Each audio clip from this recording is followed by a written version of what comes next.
Sectoral funds and thematic funds వీటిలో risks ఏంటి, ఎట్లాంటి జాగ్రత్తలు తీసుకోవాలి, ఎంత ఇన్వెస్ట్ చేయాలి చూద్దాం.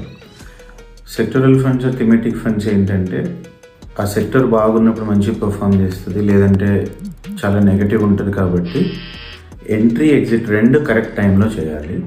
ఈ రెండు కరెక్ట్ టైంలో చేయడం అనేది చాలా డిఫికల్ట్. కాబట్టి ఎక్కువ పర్సంటేజ్ పెట్టుకోకుండా ఓవరాల్గా ఒక 10 to 15% మాత్రం పోర్ట్ఫోలియోలో పెట్టుకొని ఆ సెక్టర్ చాలా హీటెడ్ అయ్యి అందరూ దాని గురించి మాట్లాడుతున్నప్పుడు కాకుండా కొంచెం ఎర్లీగా చేస్తే మంచి రిటర్న్ వచ్చే అవకాశం ఉంటుంది.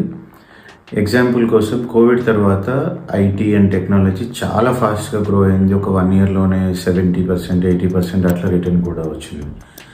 అట్లా అని చెప్పి ఇన్వెస్ట్ చేసిన వాళ్ళకి లాస్ట్ 2-3 years నుంచి almost nil returns or negative returns ఉన్నాయి. సో కేర్ఫుల్గా చూసుకొని ఇన్వెస్ట్ చేసుకుంటే మంచి రిజల్ట్ ఉంటుంది. ఇట్లనే ప్రీవియస్లో కూడా చాలా ఎగ్జాంపుల్స్ ఉన్నాయి. మీకు సెక్టరల్ ఫండ్ గురించి ఏమైనా క్వశ్చన్స్ ఉంటే కామెంట్ చేయండి. ఏదైనా సెక్టరల్ ఫండ్లో మీరు ఇన్వెస్ట్ చేస్తుంటే మీ ఎక్స్పీరియన్స్ కూడా షేర్ చేసుకోండి. మంచి ఇన్వెస్ట్మెంట్ సొల్యూషన్ కోసం మమ్మల్ని ఫాలో చేయండి. Thank you.